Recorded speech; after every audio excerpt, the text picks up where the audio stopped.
Before we begin, the Gamers Advocate would like to remind you that any episode could contain game spoilers, so watch or listen with discretion. And now your hosts, AMKomnenos, Banana, and Legion. Enjoy the show. Different names, same zombie. Zom A, Zom B. Well, can't make that joke now.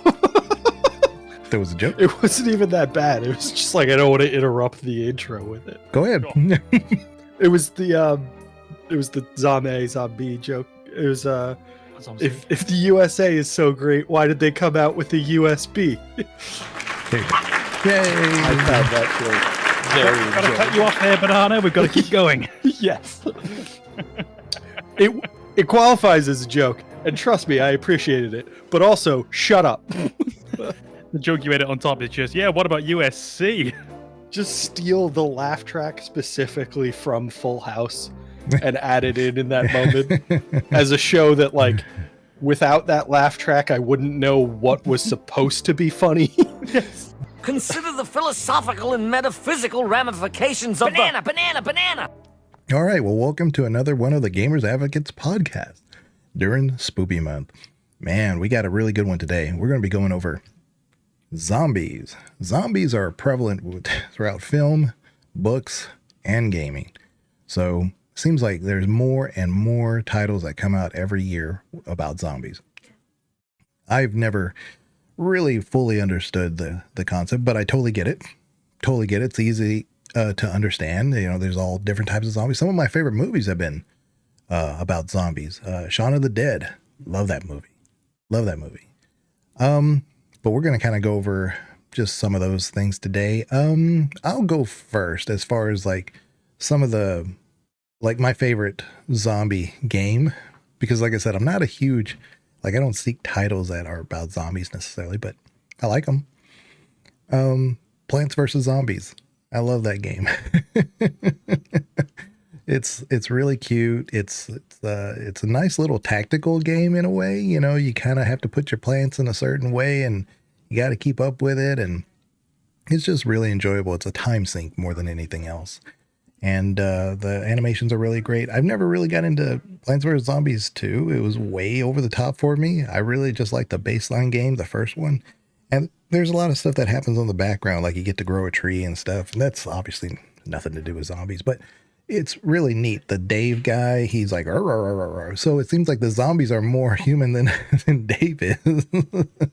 But I don't know. There's a lot of things about that game. If you haven't played Plants vs. Zombies, it's worth it. And back in the day, of course, we didn't really have YouTube that had all like, what's the music for all this? But the ending song of that one is really, really cute. And I used to like play get to the very end of the game, and my boys who were real little at the time loved hearing that little soundtrack at the end. I'd like to try Plants vs. Zombies sometime. Is it mobile gaming or is it on PC? I think you can do it mobile now. Pretty sure. Okay. It's a game I associate with mobile gaming without knowing if it actually is in that field.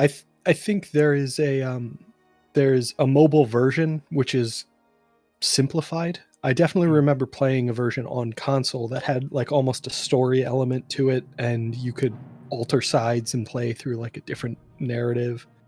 Okay. Play on the side of plants or play on the side of zombies and like level up the character you were playing as. But I remember thinking that was a lot of fun. Yeah, they're goofy. They have like the zombie football player who has the pads. You have to kind of get through all that armor to stop them. Yeah, it's fun. Do you want to go next, Banana? As far as my favorite game that kind of features zombies prominently, I guess it would have to be Left 4 Dead. It feels like a lazy answer. I mean, it feels like we've already kind of talked about it. But it's a very simple game that does what it's trying to do very effectively. It just makes it very enjoyable, and it puts you into this, what is a nightmare situation, which I would normally not want to be in, and it makes it fun. So for me, that series, Left 4 Dead, Left 4 Dead 2, Back 4 Blood, I enjoy all of them. I think they're very, very fun, and they have that kind of cooperative element where it's a game I can play with my friends. Nobody has to be an expert. We're not strategizing like crazy. We're just loading in and having a good time. Mm-hmm. I mean, I like that. it meets the details of what we require of the channel. It's like it does what it does well. So Yeah. Yeah, I'd like to believe that I gave them that advice and they took it to heart, you know, even though I've never spoken to a developer for that series. I don't think you need to speak directly to them. I think this is out there now. mhm. This is yeah. out there in the ether. Yeah. We released our first episode of the podcast like 8 years after their most recent game, so they were listening. Yeah, it's in the live stream. Yeah. Is that your way of segueing into your favorite zombie I was game, very which tempted. is Final Fantasy VII? Did you know you can kill them with a phoenix down? Yeah. So, Technically speaking, Aerith is a zombie. I was going to say spoilers, but no, we are way past that. So I initially was going to pick a very, very boring one, which would have been Red Dead Redemption and Dead Nightmare. And then I realized that's not my favorite. It's actually quite a bit off because there's one that goes way back and it would have many, many more hours put into it. And it's a much better game than you'd expect it to be. Has anyone played The Typing of the Dead? It's in my Steam library. Yeah, boy. I think I gifted it to a friend so that we could play together. For anyone unaware, The Typing of the Dead is a part of the House of the Dead series. And I think it's based on House of the Dead 2. I think it might be sort of like a sequel. I believe it's linked with 2. Either way, it's an on-rail shooter. And instead of having, like you have had in the arcades back in the day, the light gun, like you would have had with Time Crisis or House of the Dead, you were given a keyboard. And every zombie enemy that you went past had a word over them. And you'd have to type in that word to shoot down the zombie. So I think it would be under edutainment as a game, and it was infinitely better than it had any need to be. Absolutely. That is an excellent one. And I remember playing House of the Dead. Those games were also really, really good. Yeah. It's just that Typing of the Dead has that extra cartoony element of kill them with words. I think it's much more stressful, pleasantly stressful whilst playing it. There is it's so much easier to fire a gun and aim that effectively than it is to type a word without hitting the wrong letter. Anyone out there, Typing of the Dead, massive recommendation. This must be going on 25, 30 years old at this point. But if you can find it, not expensive. Steam. It is on Steam. And I remember buying it for myself and gifting it to a friend and like not even hesitating about those decisions because it's very inexpensive at this point. Fantastic. There's a newer game called Cryptmaster. It came out in May, I believe. I think I told Banana about it, but you do type out things that you want the scene to incorporate. As I say, I don't know that one. Legion says I told Banana about it. I'm pretty sure. I'm looking real good right now. Yeah. Hi, friend. Well, there's a lot of there. To be fair to Banana, I tell Banana about a ton of games. So and I only listen like 8% of the time. Yeah. Well, it's a matter of like, if I throw 50 darts and one sticks, hey, we're good. This one didn't. Yeah, this one didn't. But Cryptmaster, you do type out things that you want, and so you have different heroes. Maybe one is a spellcaster, maybe one is more of a melee guy, but you do get to type out using a set sort of blocks of, and you can say whatever, like run or cast or whatever, and it actually unlocks those features, and you'd be surprised how versatile it actually is. And it's basically a dungeon crawl, and the art style is amazing. The music is really good. So looking at Cryptmaster, maybe I'll throw it in as the trailer for one of this portion of the podcast. Are there zombies as well? Zombies in it should be, yeah. Yeah. Perfect. Yeah. With a name like Cryptmaster, I would be disappointed if there weren't. I'm not going to be certain. I want to confirm, but I'd expect it. The Cryptmaster himself may, in fact, be a zombie for all I know. Hello, I am the Cryptmaster, and today you can finally begin your journey into my world. So it seems only right that I should introduce you to your companions. Of course, they've been dead for quite a few centuries, but they should still be up to the task, provided you can jog their memories. And now, Mez the melodious musician and poet, He's not much of a warrior, but he can be relied upon to wake the others up with a yell now and then. Or maybe provide a little musical encouragement. Nyx the Sea Witch is a tricksy one. She can zap things from a distance and cast an aura to protect herself from harm. Anyway, that's enough from me. These early memories should be enough to defeat the creatures of the lower levels. The rest you can learn as you go along. After all, we have a long way to go to reach the surface. Now, don't keep me waiting. You don't want to get on my bad side. Yeah, there's tons and tons and tons of games out there with zombies. So this is not really intended to be like a catch-all. What about this game? What about this game? What about this game? It's just, there are going to be some games that we think that probably included zombies in a more specific way, or maybe even in a more broad way, but they just execute the story better. I'm thinking of like The Last of Us. Last of Us does that exceptionally. I was surprised well. that The Last of Us wasn't anybody's favorite, because I think it's such an exceptionally well done story, at least. Well, maybe not in gameplay, but I watched The Last of Us one just on YouTube because I couldn't get into the game, and at some point someone said to me, "Just watch the damn story. It's fantastic." I sat down, probably a couple of hours, loved it enough that I went on and then played The Last of Us Part 2, which I also really enjoyed, but that I actually did play. Yeah. But that's what I'm saying, is that I think they're more, you couldn't really, I guess you could tell the story without them. You could just replace them with something else like snakes. But it gives that little bit of relativity that allows you to kind of just make that part of the environment, and we all kind of understand where they're coming from. So it's easy to tell the story a little bit better, because then you can kind of have different levels of where the zombification is affecting everybody. Yeah.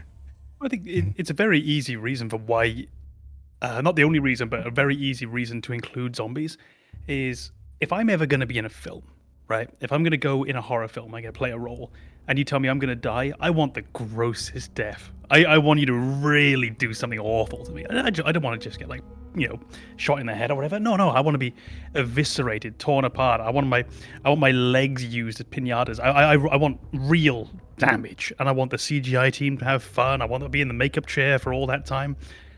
The zombies are fun. You can make them look horrible. You can have their feet coming out of their mouth if you want. You can give them no arms. You can give them no legs. You can give them one of each. You can give them arms where their legs should be, and vice versa. You can almost do anything. It's a blank canvas. So I imagine if you're an artist with an interest in just the gore, you could have so much fun with zombies. I think that's almost all the reason you need to start working on that kind of game. You've got a lot of work to do after that, but just aesthetically, you can have so much fun with it. Yeah, there's slow zombies and fast zombies. There's all kinds of... I really thought when you were saying, if I'm going to be cast in a movie and they tell me I'm going to be killed, I want to come back a half an hour later. The first Resident Evil movie, the one with what's her face? Oh, that's fun. Mila Jovovich. Mila, yeah. It actually has a lot of scenes kind of like that, and I like that first movie. Mm-hmm. I'll always enjoy the scene with the man dodging the laser beams. Yeah, the most unnecessary scene ever. Yeah. He's like, "I'll do you one better." Yeah. Cubed meat. Why did they just start with that? I think the idea was that they were trying to show you that it was learning. Oh yeah, no, I get it, but it's just learning in such a very specific environment that it's just like, yeah, no, I could have just programmed that in the beginning. Like, you didn't need to learn this. Yeah, no, that cube part has real, oh, for fuck's sake, energy. Like, it's so, I don't have time for this. It really does feel like a because we can kind of moment in that movie. Yeah. It was just like yeah, why not? Let's go for it. Which is what I want in those kind of movies. That's what I want in my zombie games as well. I know as soon as you give me zombies, it's probably not going to be the best game in the world. I don't mean this as a complete what's the word? Categorization, because there are very much exceptions. The Last of Us, we've just said, is right up there. Red Dead Undead Nightmare is an incredible game, but they're by no means a prerequisite. They're quite a bland enemy type in the sense that we've seen them before. So oftentimes when you bring me zombies, I'm going to assume there might be a worrying lack of creativity on that macro scale. So have some fun with the micro. I want you to be stupid. I want you to be silly. And that's where I think Dead Rising in particular, the original on the Xbox, I think Xbox 2006, where you just have the entire shopping mall as your plaything. And you can pick up anything. You can beat zombies to death with Lego. Yeah, that's exactly it. They went with the creativity in the weapons and the way you actually engaged with the zombies. And they made it so fun. That's the whole point of Dead Rising, is it's weirdly a zombie game with this a bit tragic story, this dark, almost kind of criticism of humanity. And then they were like, yeah, but you can put a bucket on their head with a drill attached to the side of it. like, okay, I don't know if the criticism you were trying to leverage is going to hit quite as hard when you do that, but I'm definitely having fun. Yeah, this might not do what you wanted it to do, but it's very much doing what I wanted to do. Yes. Well, you might be pleasantly surprised that in 3 days, the remaster comes out. Ooh. Dead Rising Deluxe. Going on the Steam? Well, I should preface that we are recording this ahead of time, so you'll be seeing this in October. So yes, a remaster of Dead Rising is already out. You'll be happy to know this already came out, Colin. It's funny that you didn't mention you've been playing it. I've heard a lot of good things about it too. So, as far as reviews go, I don't think, because I know you don't like things that aren't allowed till day one reviews, Yeah. So far. Yeah, review embargoes. Yeah. It's a little red flag. My watch just glitched and just told me that I had like 195 beats a minute heartbeat for like 2 seconds, and then went straight back down. Just you got very excited about the remaster. Yeah, I can't wait. What? I might have been thinking of Dead Island, which feels like a very, very similar game. I feels think like it it's should be the same studio. But Dead Island 2 came out, I want to say, last year.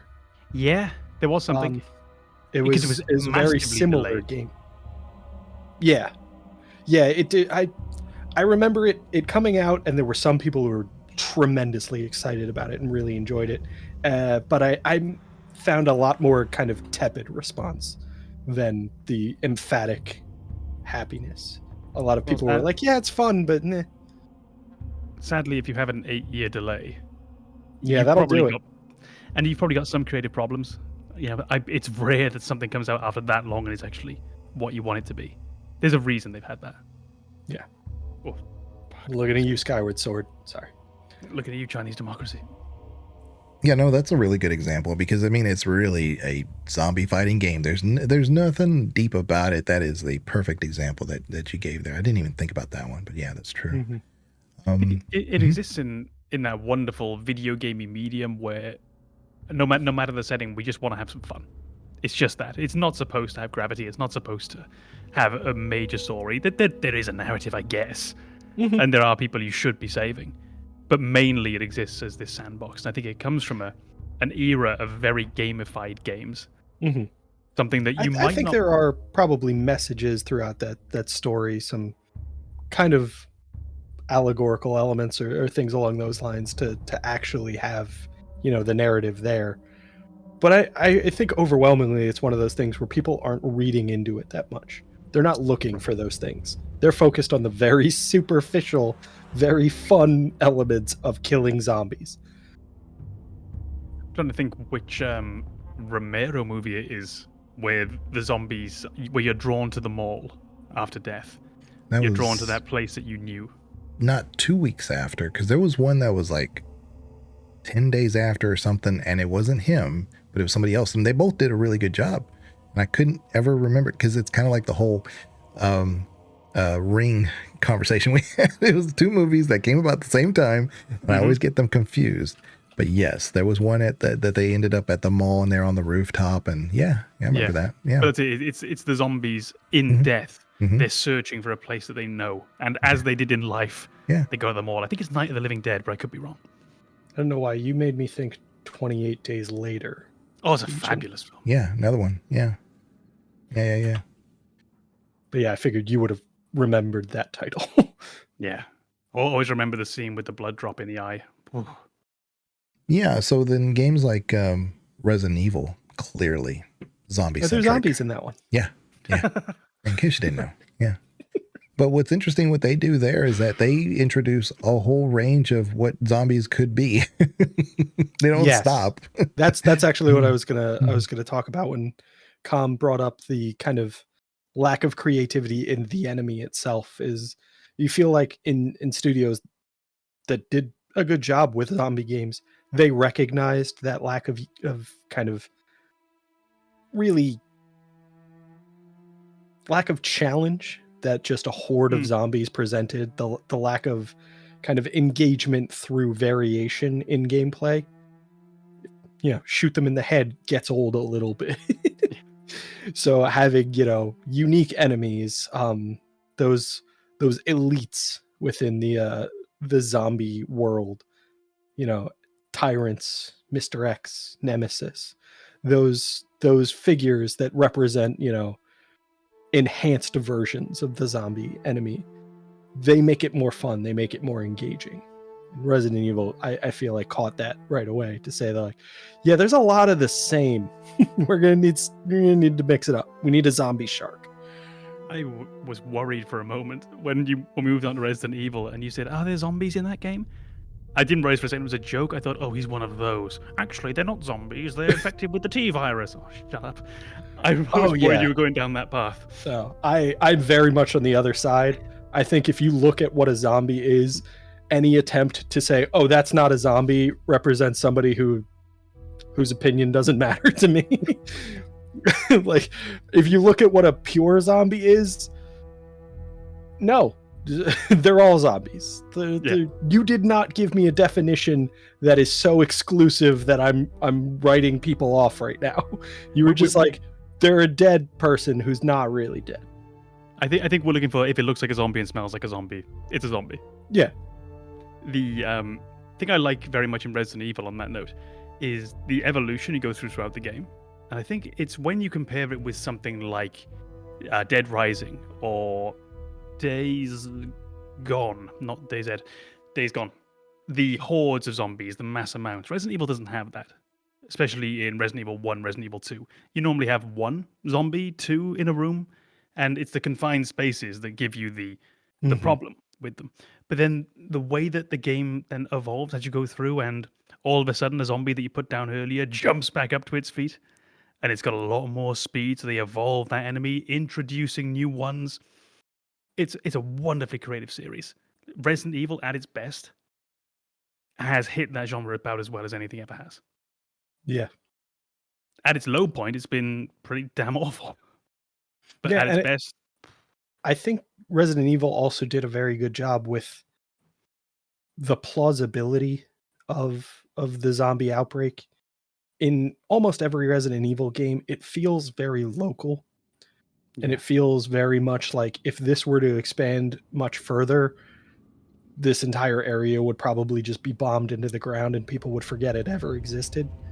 But you're in there in that moment where it's still small enough that it hasn't really gotten the publicity to cause a global freak out. People are like, that's far away. I don't have to worry about that. Somebody will handle it. Leon's still running around. We'll just trust him. I think that's another part of Resident Evil that made all of the games feel real enough that you were like, yeah, I'm not going to fixate on the like how preposterous this idea is. Whereas Dead Rising, up until the end of the game, it just feels like, how did we end up with what feels like a city of zombies that everybody was just ignoring? Like, and we seem to be kind of cool with. Yeah, nobody's driven west in a long time. What are we talking about here? That actually is one of my favorite things in in media is the end of zombie movies. I like seeing how they square that circle, and I love the localized outbreaks. It's not a zombie movie, but I'm thinking of things like The Mist with Stephen King, where eventually it's just the government rolls in, job done. I'm thinking of Shaun of the Dead, the government rolls in, job done, because that's probably what would happen. But you do get, you see the epicenter in that brief period of time when the outbreak is sort of out of control. And I think you're right, that plausibility that they do have makes an absurd scenario feel very real, almost possible, particularly in Resident Evil. Yeah, and then they throw in zombie sharks and giant snakes, and you're like, all right.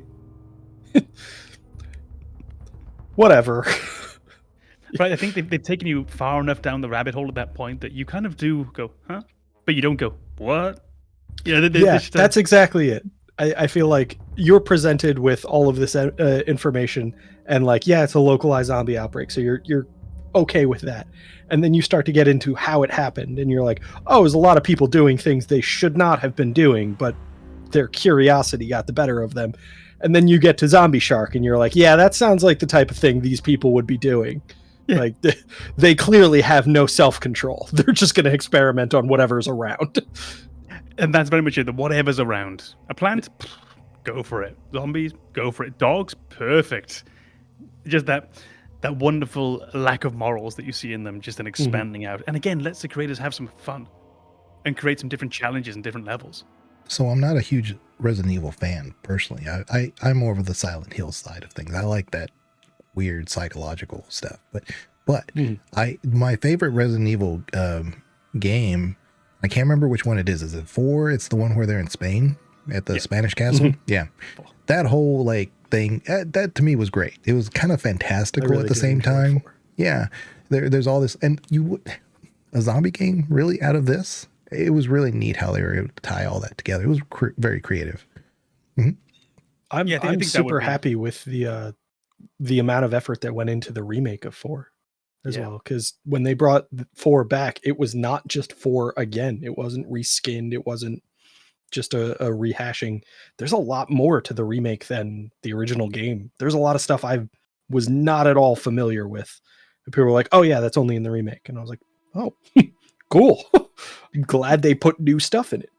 I think we actually didn't tackle that back in our remakes, remasters, and reboots podcast. I don't think we did. We always come full circle sometimes. Yeah. Yeah, you're very right. And the remake we'll eventually get around to giving them credit. Keep listening, developers. It's coming. Baby steps. Yeah. Is there like any scene that you've played in a game that you can think it was memorable because of the zombie? Yes. Resident Evil 1, the very first zombie chowing down on your friend, turning its head and seeing you. That is, to me, the iconic zombie scene in any video game. And again, completely on rails. You don't get to choose this. You have to go there. Pretty much. You have to go there. You have to approach from this angle, and you will get that in a cutscene. It's not you choosing the camera, but it's so well framed. That moment for me is peak early gaming cinematography. I don't know if it counts. Mass Effect 1, your introduction to the husks. Oh, that's good.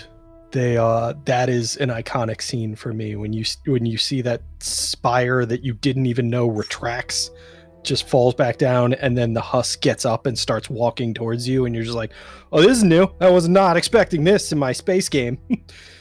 They walk towards you? I thought they just ran in circles in Mass Effect 1. They walk towards you in the cutscene, and then when you get out of the cutscene, they're running in circles. I'm like, be still so I can shoot you. Yeah. This is right at the Serpentine! Start, right? Is it on Eden Prime? Mm-hmm. Right at the very beginning? Yeah. Yes. Outstanding choice. Yeah. I think that's a tremendously iconic scene for me. It sets up the whole Reapers and that discussion that eventually happens, but it's so very much not what I was prepared for when I first played the game. Because nobody thinks I'm going to play, Space Marine, the zombie game. I wasn't prepared for that. But it's another one of those things where as soon as it's happened, you think, yeah, you could never have done this any other way. This is clearly what you always had to do. It's that good. Do you have one Legion, or did Banana just steal it? Yeah, who knew? Who knew? No. So spoiler Legion territory. hasn't played Mass Effect. Yeah. I don't have enough hours. I haven't gone past the character creator. Yeah. This one's a little bit spoiler. Watch out, cover your ears, earmuffs. Uncle Lester. Okay, I'm covering up. Uncle Lester from Baldur's Gate 2 Thank you. Keep in going. the Athkatla graveyard. Right. He's a goofy character. He has a nephew and he wants revenge on his family. And it's just like, you would think like, okay, you're going to face this enemy or whatever. You're going to have to fight him, whatever. But he's just this dude. And he's like, I had to look up what he says. Cheap sweater. Well, I'll have you know it belonged to your grandfather, you ungrateful git. It's a surprisingly good impression of him as well. But yeah, he's basically just I think if I remember right, he kills his nephew or something. He tries to while you're in the right. Okay, graveyard. yeah. Mm-hmm. So And you have anyway, the choice of at which that side point, to take. which I always let the nephew die. But yeah. But anyway, there's that one. I don't know why, but I'm a Baldur's Gate aficionado, so I'm not so much a zombie aficionado. So yeah. All right, Left field. You're good. Can I come back? Anyway, It was Mass Effect. Yeah.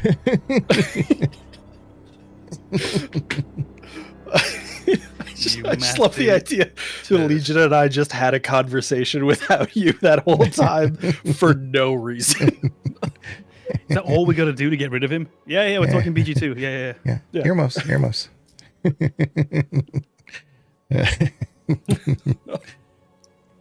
So let's see here. So we got our favorite scenes that we've talked about. Where would you say like maybe the zombies weren't done particularly well? Is there any game that you can kind of think of that's like, yeah, I think there was a little overkill on this game? I think the problem is I do tend to read reviews, listen to friends' comments and so forth before I'll play a game. And if I haven't had someone approach me beforehand and say, you should play X, I probably didn't. Right. So normally there's that nice filtering process. Yeah. So I can't think of any off the top of my head, except for maybe, I think I mentioned it in the recent podcast actually, Days Gone. Mm-hmm. I was about to say Days Gone. Mm-hmm. Yeah, I think they're finely done, as in perfectly adequate, but it's a game about zombies and bikes, and that's the two things I think you really have to excel at, and they didn't. Both of those things were just okay. So Days Gone, except the hordes, I did like the rambling hordes you would find. Yeah, that's the part I didn't like. I was like, wow, are they like migrating? What are they doing? I could not understand. Yeah, but that again, it's not a game for me. So yeah, it wouldn't generally be my style either. I think at one point I was just dropping into those kind of games for a while. Not the zombies, but that control system. Just I got used to it, and yeah, it didn't really disappoint, but it in no way exceeded expectations. And for what it was supposed to be and how much publicity it had and the Sony backing, it should have been a lot more. So it didn't disappoint objectively, but it disappointed compared to what it should have been. So I'll take one that's different since you said that one. Legion's got plenty of disappointment to go around. Well, it's a similar game. I thought Dying Light was a really good story on its own. It didn't really almost need the zombies. You can just have almost like a post-apocalyptic world, and it would have just been fine. I think the zombies really kind of change the narrative a little bit, because to me, I don't know why I'm parkouring everywhere, but hey, that's what I'm doing.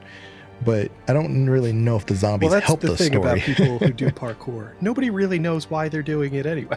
There you go. And so I'm like, all right, I'm already in this world. I might as well throw in zombies. It seemed like sprinkled in just to make the game interesting, but I think there was enough story there. And then for some reason we're parkour. So there was enough things that were distracting me from wanting to get into the story. But it was well done. I will probably, just guessing because I haven't played Dying Light, I feel like parkour is the one thing that I've never seen a zombie do. So in every game where there's, the zombies are chasing you, they'll climb, they'll sometimes they move very quickly and they'll leap and cover a great distance, but you rarely ever see them do like the precision movement of parkour. So maybe that's where they were going with that. It's like, this is the one thing that you can do that no zombie can, and this is how you get away from them. Can you imagine the zombies like getting all on top of each other, cooperating? Throw him over. Yeah, the almost human pyramid. That's the thing I love. I've seen that in a few movies in particular. Just when it's an endless mass of zombies trying to get over a wall, they'll just run into it. Yeah, World War the first Z. ones fall. They tumble. Oh, I love that. Yeah. What about you, Banana? You got one? I can't really think of too many where I was genuinely disappointed. I think the first thing that came to mind for me is it's not even disappointment, and it's purely aesthetic. It's Dark Souls. Oh, it's the fact that every hollow that you meet in the early stages of Dark Souls looks like beef jerky, and that's not intimidating to me. I've never been afraid of beef jerky, so for me that was like I think they did the movement and the AI, whatever you want to call it, their programming of like how they behave and respond to you. I think they did a very effective job at conveying that kind of like brainless, like single focused nature and making them feel like zombies. But the way they looked just didn't suit me in that first game. When you said beef jerky, did Kiki's ears perk? She did move, but I think she's just getting comfortable on her bed. I think that's a good choice. I believe in the game they're not supposed to intimidate you per se. It would be their logic, they're supposed to be hollowed and weak, but that doesn't mean that as an enemy it's not underwhelming. Mm-hmm. You're going into this brave new world. You want some challenge. You want to see intimidating things, especially when in a few minutes you're going to see a dragon. Yeah, you want other cool stuff too. I thought of one more, and this would actually be a genuine disappointment and could possibly lead into where I think a lot of criticism for zombie games came from, particularly in the late 2000s, early 2010s as well. And it's the placement of zombies in games where they didn't belong. So it'd be the insertion of them into another IP. And the one I can think of, because I think it came with the most salt due to the politics around it, was the Metal Gear zombie game. If anyone saw that, Metal Gear Zombie Survival in 2017, 2018, disowned by Hideo Kojima, who had nothing to do with it. And of course, when we think of Metal Gear Solid, we tend to think of Hideo Kojima's name. It's often associated, despite the legal implications, as being his property. It's his baby. It's a game about politics. It's a game about science fiction. It's a game about us and people. And they made a zombie survival game in what was an amazing engine as well. And I think it was the only time they ever used that engine outside of Metal Gear Solid 5. And it was an enormous disappointment. And I remember that quite sharp fan backlash with the don't put zombies in this. You can make your own games with zombies, don't put them in this. And I think that's often where some of the backlash comes from, is when you put it in a beloved IP and we feel like it's been shoehorned in. And there are some amazing examples. Red Dead Undead Nightmare is incredible. But I don't know how many as fond memories there are of Call of Duty zombies. Yeah, Kojima's like, reanimating the dead, not in my game. Meanwhile, here's Death Stranding. It's a great, amazing game. I will not have you besmirch. I'm just trying to get a rise out of you. Trying to calm my heart rate. Yeah, there's a game or two I would say that has zombies in it, but I wouldn't say they're zombie centric. But I think I wouldn't be able to see those games the same way without them, which is kind of weird for me to say. Dragon Age, especially in Origins, you have a couple of situations where you go to Redcliffe and you're just inundated with a bunch of zombies. It's really what it is. They come out at night and they come and attack you. And I don't think that's because it's not like they're everywhere. And that's kind of, I guess, maybe why I like it, because they're used sparingly. They're used appropriately. Elder Scrolls has the Draugr. I mentioned them before. I couldn't see Skyrim without them. And even Morrowind. Morrowind has them all over the place in their crypts. Well, I think that's another one of kind of piggybacking off of something that already works, because Draugr exist in, I think, a lot of Scandinavian folklore. So I think they're pulling off of the culture that they're trying to represent in Skyrim, so it absolutely needed to be there.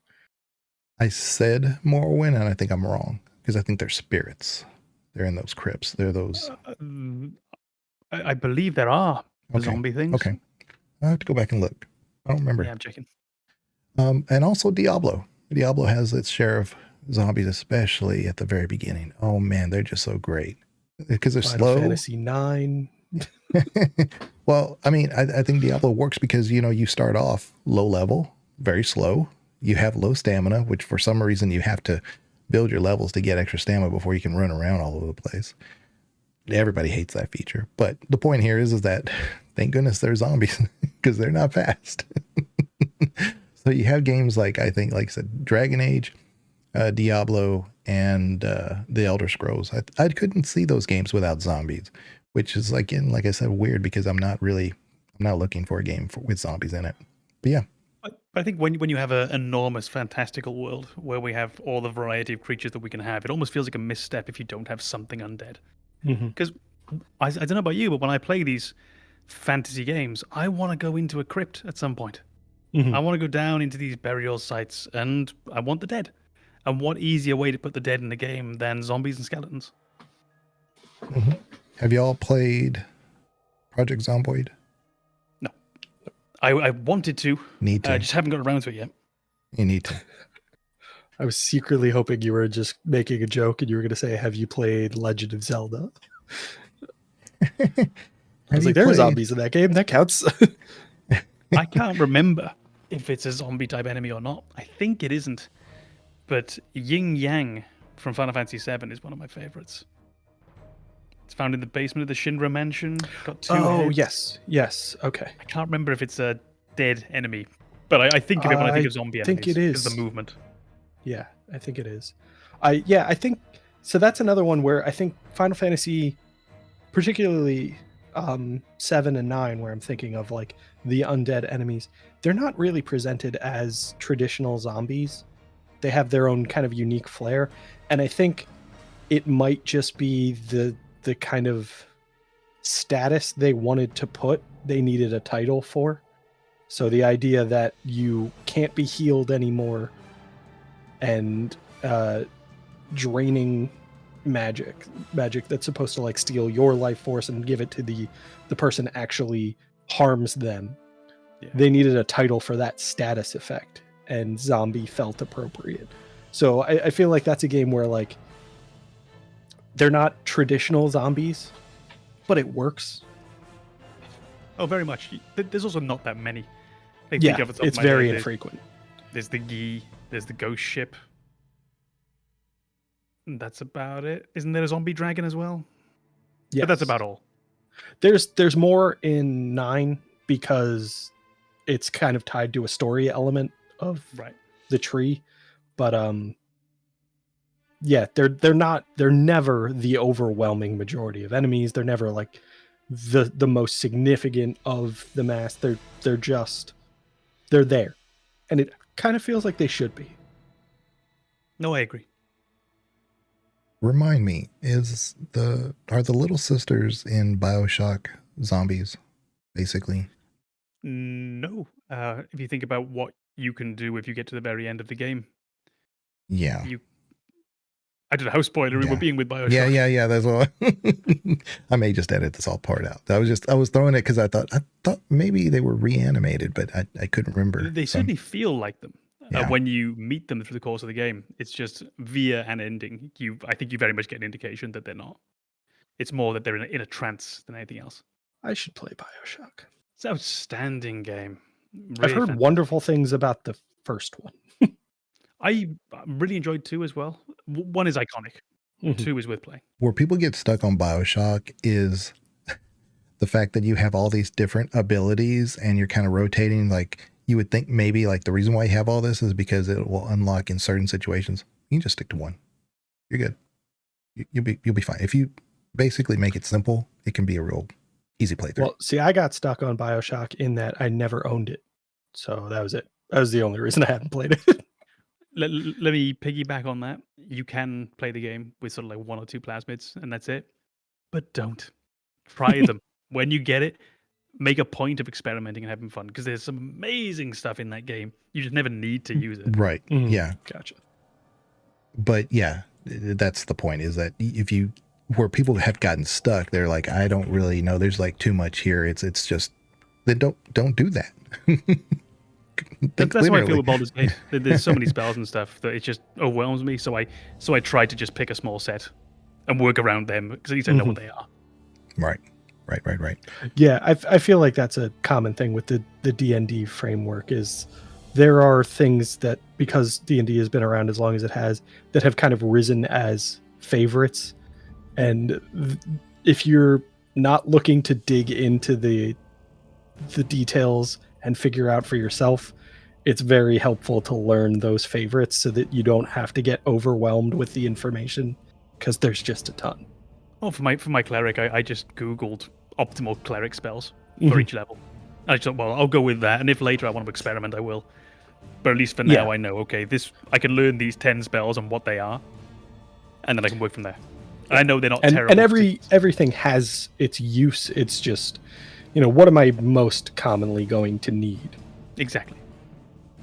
Oh, we have absolutely derailed now, haven't we? Where were we? No, God of War also had a lot of Draugr in it too. So I mean, that's in the most recent one. Not. I'm sorry. Well, there probably is some in Ragnarok. I just haven't played it. But the most recent one. I feel like there would have to be. I think we're seeing a very similar background there with the Skyrim. Sure. But they're more or less filler. They could really be something else, but they fit the lore, so that's why they're there. I feel like that's almost the role that zombie enemies take in a lot of games, is we need a common, unimportant enemy. We need fodder. We're going to throw zombies at you. Mm-hmm. And maybe that's where the joy of the Resident Evil ones comes from. They're not fodder. Yeah. You know exactly where they are. You know how many they are. You assign each of them sort of to a room in your mind. You know where they're going to be. Some of them will grow and change. Some of them will be replaced. Some of them stick around. But they almost feel like they have personalities. Mm-hmm. And it's not just a mindless horde. Yeah, and I think that's the other element of Resident Evil. Each one feels dangerous because they're not that many. Whereas in almost every other game, it's the fact that it's a horde that is concerning. But in Resident Evil, a single one could be a problem if you're not ready for it. So they do a much more effective job at conveying horror with a single zombie than most other games do with a horde of them. Yeah, how many times have you tried to just being a bit overconfident and thinking, I can just angle around him, no problem. And then that quick turn and grabbing you, and the frustration, because they do good damage as well. Mm-hmm. So that real frustration in your mind of, and now I've wasted an herb, I would have rather wasted a bullet. Mm-hmm. It's, I honestly, I couldn't sing the praises of good Resident Evil enough. I think it's absolutely outstanding at its best. Good Resident Evil. Yeah. The Death Must Die. That's like a roguelite sim, similar to Vampire Survivors, but you have a lot of various monsters and this and that. But you start off with zombies. So yeah, they're just fodder. But it's a great game. It's a lot of fun. Love that game. Death Must Die. I will say the zombies in Vampire Survivors, they blend in too much. The enemies in that game, with the exception of the boss enemies, I couldn't name any of them. Couldn't tell you. They're all obstacles. None of them has a personality. None of them is defining characteristics where I'm like, oh, that's really cool. They're all just, is this a melee attacker or is this a ranged attacker? And now I have to move around them while I wait for them to die. And I feel like it's because of the gameplay of Vampire Survivors that it's almost like this, why can I not think of that term? Bullet hell. That's what it is. A bullet hell type of game where you're mostly just trying to avoid damage, and there's this kind of like passive attack that you have going on. Your entire focus is on not taking damage, and everything around you is just taking damage from you naturally. So you're not so much focused on the enemies, you're not so much focused on what anything looks like or any kind of strategy, as much as you're just avoid the red dots. That's it. I had a And similar it sounds feeling like I don't love that game, but I absolutely love Vampire Survivors. I had a similar feeling when playing Hades. It took me quite a lot of runs before I began to pick out what the enemies were. Prior to that, it was just don't get hit by the blue orbs, don't get hit by the arrows, and hit things. But there was no thought. And then over time, you grow and you understand what each enemy actually is. But same as you, I love Hades. It's an astounding game. But the enemies didn't make an impression on me at first at all. Yeah, there's a lot of the Dark Picture games, I think, that have...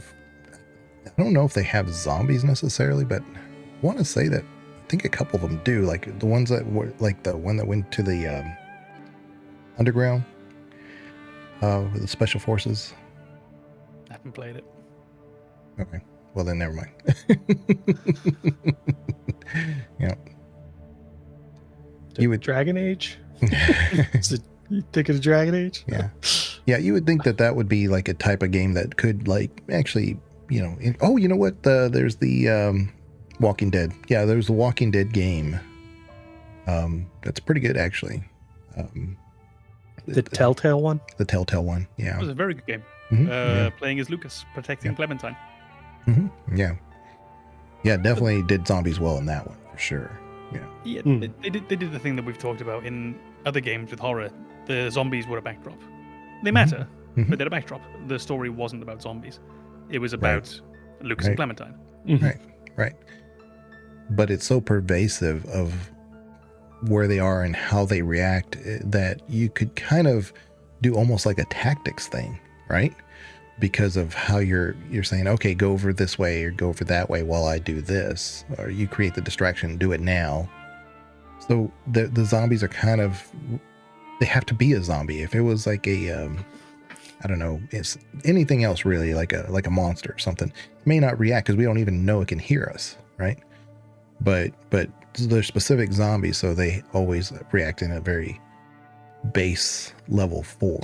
Yeah, so, I guess I think I understand what you're saying is that they're familiar, they're predictable. We know how to handle them. If they were presented to us as some other monstrosity that we were unfamiliar with, we'd probably waste time trying to figure out how they work. Whereas with a zombie, we just know they're going to chase probably the nearest living thing slowly. I think that's a really important point. You actually just hit on there. Is zombies exist as a pre-known language for the audience. Yes, they might behave differently in the sense of their running speed might be different. Maybe they operate more as mobs, supposed to individually. But when you watch a zombie movie, you play a zombie game, you pretty much know what's going to happen. In the same way that if you see a dragon, you're pretty sure it's going to fly and it's going to breathe fire. Zombies, as you rightly say, they're going to pursue the nearest living piece of flesh. And they're going to do that until they find it, they're killed, or they find something else. And that's it. You don't really have to explain anything. Whereas, possibly, if you create something entirely new, you have to establish the ground rules in these first few encounters. What are these going to do? Zombies, they let you almost skip that part.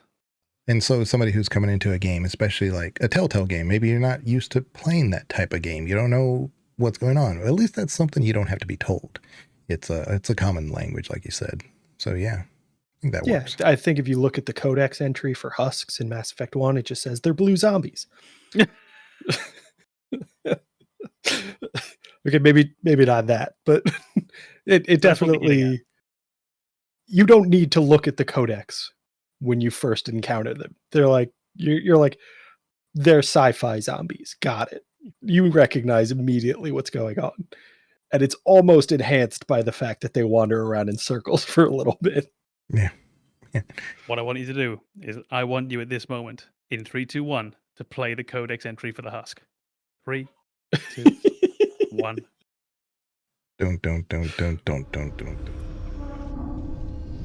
After the Geth secure a location, they round up and impale dead and living bodies on mechanical spikes. The spikes rapidly transform these victims into withered husks, extracting water and trace minerals, and replacing them with cybernetics. The cybernetics reanimate the lifeless flesh and tissue, transforming the bodies into mindless killing machines. Some Alliance soldiers refer to the husk-generating spikes as dragon's teeth.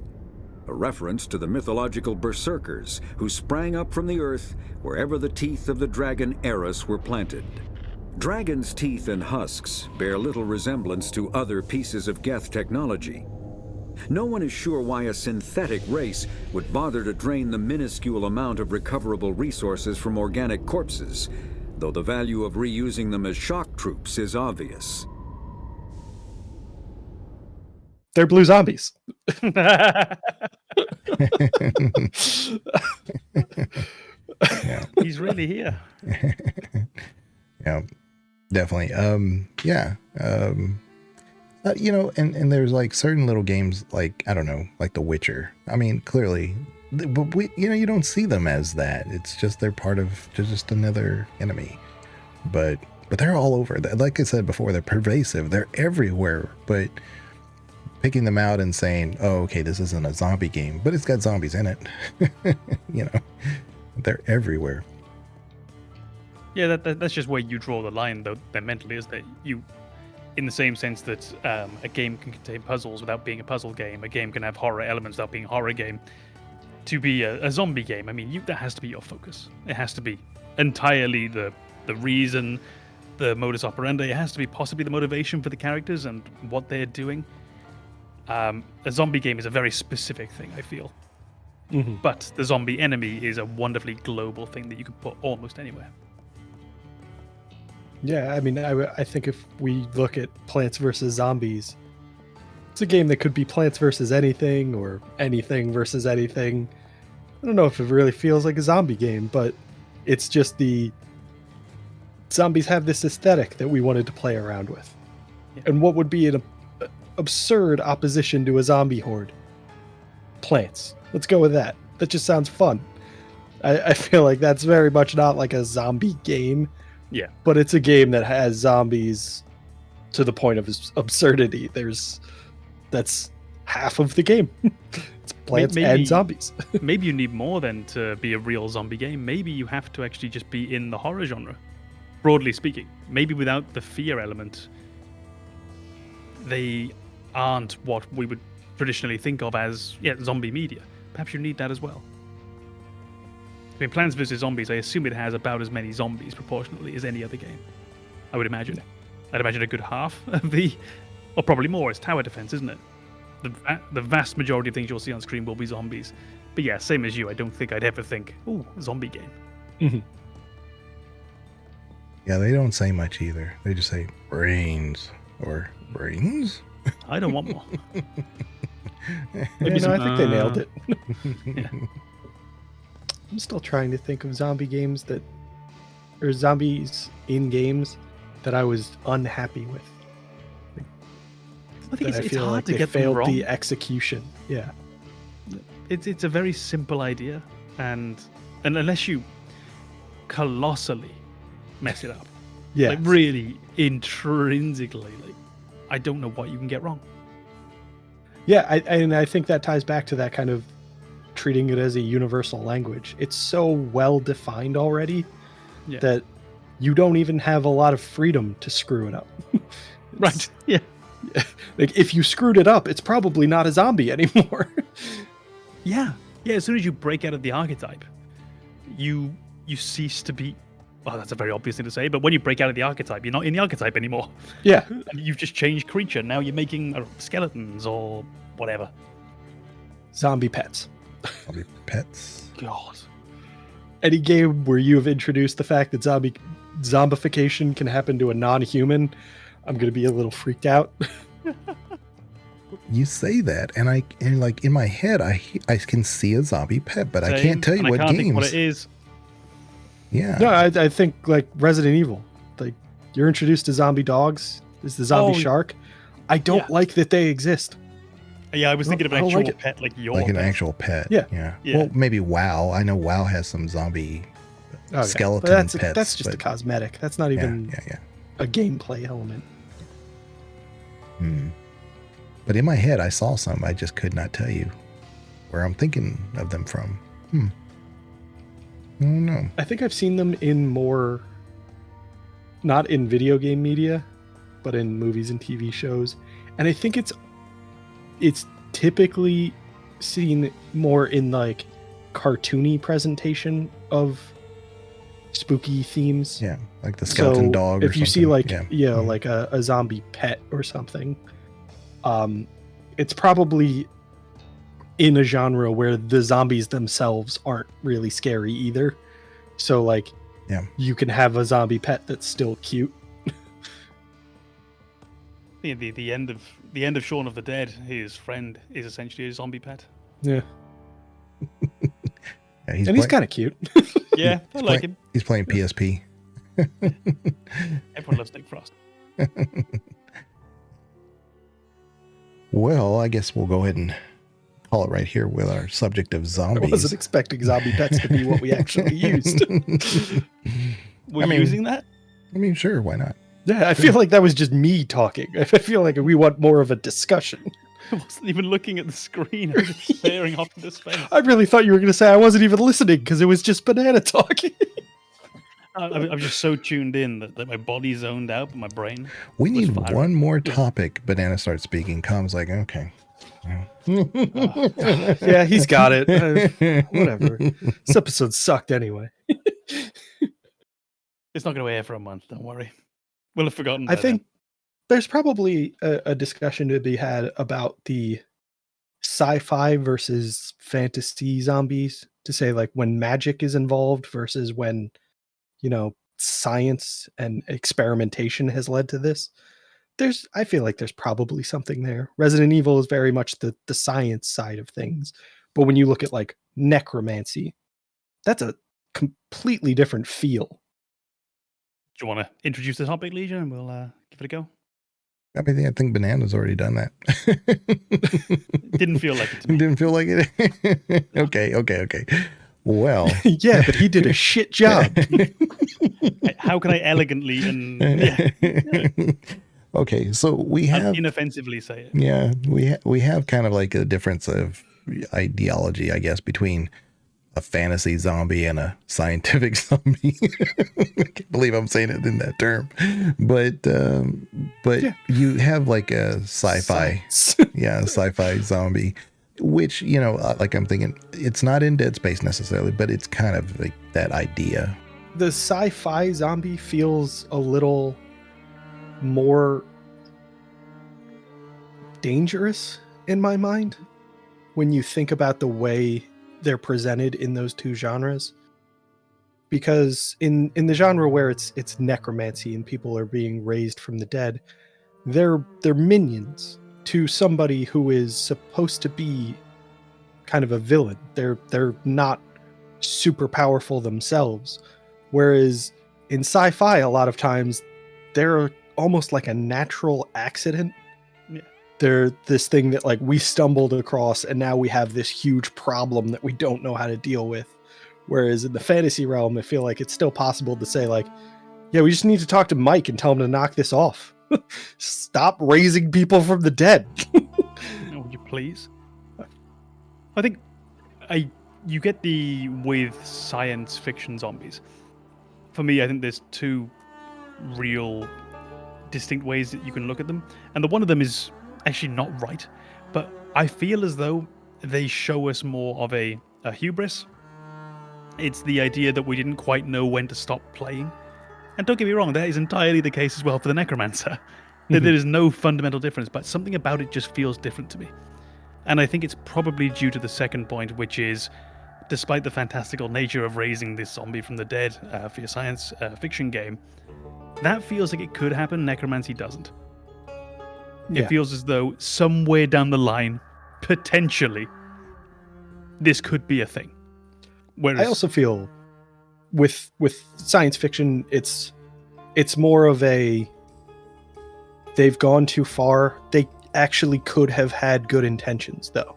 They might have been looking for a way to extend human life. They might have been looking for a way to help human beings heal more rapidly or deal with necrotizing conditions, things like that.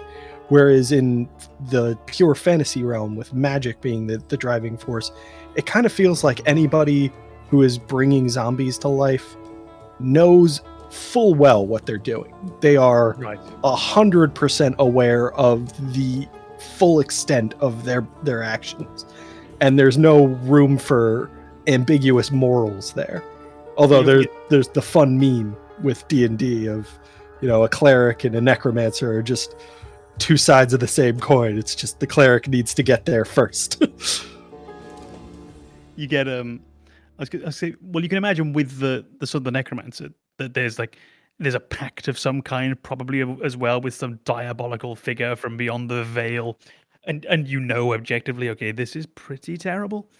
And I like what you said about it was probably done in a search for something good with that science approach.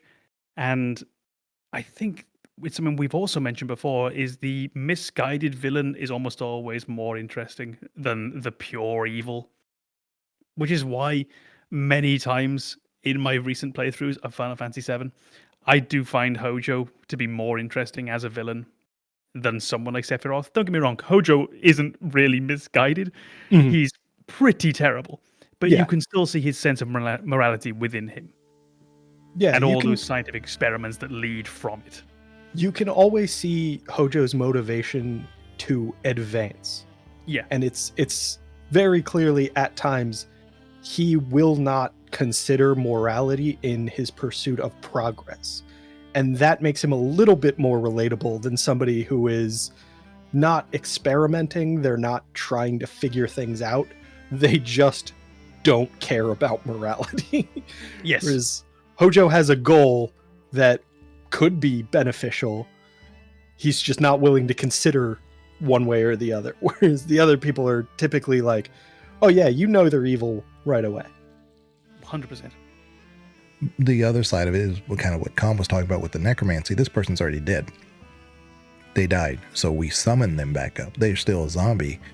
But it's not the same thing as if they transformed from a human or whatever to a zombie, which is a little bit more, as you mentioned before, diabolical, because that person had already existed and they passed, and then through the ether or whatever magical realm, we're able to reconjure up the spirits into this husk.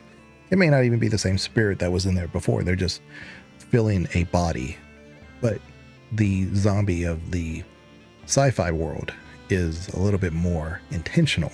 It is something that we could actually prevent, but we just, through even a possible accident, we just choose to push that envelope and not understand the scope of our own technology. I think it's funny that you say that in the sci-fi world it feels less intentional, when it's just they're very much trying to do something. They're just bad at it. Yeah, we've gone down the same path there. Yeah. Well, it's less intentional because they intended to make a something that preserves life in the good intention. Okay. But it actually turns into a mutation, which is exactly what happens in Resident Evil. So and I think that's where we get into the definition of what a zombie is when you have a mutated life form. It's not inherently a zombie right away. It's in Resident Evil, overwhelmingly, you get bit by a zombie, you die, and you come back as a zombie. So it's not like there's a still living zombie version. It's there's an infected person, there's a corpse, and then there's a zombie. That's the progress. There's never an infected person who's also a zombie. It kind of seems like the moment you get infected, you start to lose personhood. And at some point, even if it's very brief, you're dead. You're just a corpse. that gets into the whole, what is a T virus and how does it affect, because it affects people differently. So that's why I was like, well, I think that's if not we're trying to the think of the consciousness as what it means to be a person, and this is getting into a very, very important topic, or like very, maybe not important, but grandiose. Deep. Yeah. Yeah. Pervasive. Just a lot of people are considering what it means to be a person. I think when you lose that consciousness, that's when it's transitions from a person to a corpse. And then this kind of animation afterwards, the idea of any kind of stimulus or motivation for what has been a corpse is now a zombie, and there's no conscious mind anymore. So I don't think you'll ever feel that, like, that immediate kind of connection where it's a human being and a zombie at the same time. Well, I mean, like I said, it just kind of depends on how you define the T-virus, because there's certain individuals that are exposed to the T-virus. So they are essentially zombified, but they are conscious because they have the same I think infection. overwhelmingly those people end up becoming kind of outliers. They end up getting more development, and you find that they're still a very conscious mind. They're not as single-minded. They're not as vacant as the zombie fodder that you meet all over the place. They're still very much a conscious mind, and it's just they're not a zombie. They're not a human. They are something else entirely. Right, exactly, yeah. And I guess that's kind of like getting into that whole like niche thing, because it's clearly a Resident Evil type thing. You don't see that across the board. I don't think we're thinking about that when we're playing, most zombie games. It's like, well, that zombie over there looks a little different than that zombie right there. Basically the same. I don't think of that in like Left 4 Dead, where I see like a boomer or a spitter, unique enemy where they have like a specific skill set. They're still zombies. They're zombies that are better suited to specific things. Yeah. But like I said, versus the necromancer, that person could have been dead 50 years ago. Yeah. That's not the point. That's exactly it. A cleric has a tight window, a necromancer has forever. Yeah. But yeah, that's why when we're, I don't know, like I said, to kind of what you were saying, I guess you find the sci-fi a little bit more dangerous in that terms because of everything that comes along with it and the lore that would go along with that. Mm-hmm. The necromancer is more like, hey, I'm just doing my job. Yeah, I kind of feel like in the fantasy realm, it feels like somebody has to know about it. There's nobody did this by accident. And in the sci-fi world, I feel like they're pursuing science to the point where the accident can be so catastrophic that it might wipe out the entire race. Whereas in the fantasy world, the only reason they have this knowledge is because there are other people who have perfected it to the point where they could just step in and be like, nah, you messed up real bad. You don't get the idea that you're just out there chanting inanely in a field and accidentally sing the wrong words that then raise the dead around you. Yes. Whereas there's that very deliberate scientific method being applied, which then has those unfortunate traumatic side effects. So back to zombie pets. Zombie pets. To conclude, Zompets. Yeah, so we'll kind of close it off there. Yeah, I appreciate everybody being here today. And I'm sure many of the things we go over, especially the games, we'll go over again. Because there's no end of talking about Resident Evil, apparently. Mm-hmm. Y'all thought I was going to say Final Fantasy, but I didn't. So. I mean, you wouldn't have been wrong if you did. But anybody watching the video, if you like it, give it a share, and also make a comment. Comments really help the algorithm. Also, we have our links in the description along with the Discord. And if you want to follow us on there and join us in the Discord, definitely give us a little bit more in-depth information of, things that you like, things that you didn't like, things you like to see. There might be even some streams coming up this month. I plan on spending a little bit more time focused on some streams, and when I stream, it's probably going to be on YouTube, so you'll see me there. But I may just fire up something if I'm, feeling good that Saturday or something. I've been doing Mass Effect, if y'all have been catching the Mass Effect ones, but I think for a spooky month, I may mix it up a little bit. We'll see. We'll cross those bridges when we get there. We will check you guys later. Bye-bye.